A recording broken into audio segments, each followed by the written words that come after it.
Hi, my name is Dennis Hughes. I'm internal medicine. I take care of 15 years old and up, and we take care of things simple and complicated.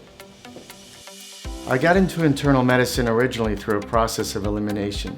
As time went on, I realized I liked the variation in medicine and the ability to be the first one to make a diagnosis. Also, getting to know people over years lets me know how they tick, and that makes my job easier.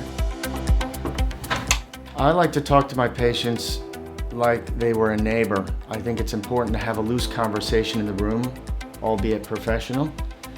I prefer to see the patients in person.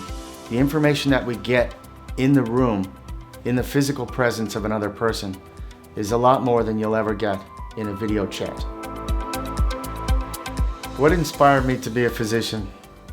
It started a long time ago. My parents must have seen something because they bought me heart and brain models for Christmas when I was a kid, and I used to paint the arteries and veins on the brain in the bathroom.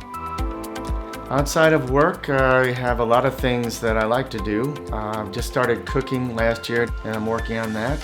Work in progress. I also like to rock climb when I can, although lately I'm out of shape with COVID-19 and no gyms to train in. I like to be outside, to do anything outside.